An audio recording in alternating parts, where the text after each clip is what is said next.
होकर की युवावस्था को प्राप्त हुई। बाल अवस्था में ही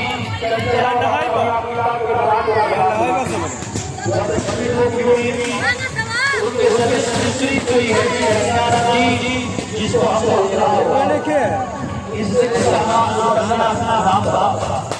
एक समय राजा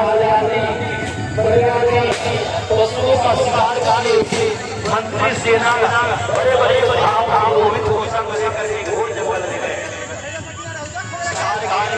राजा को लगे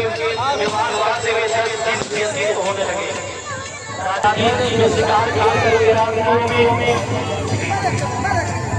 अपने घर के साथ जंगल में रहने लगे।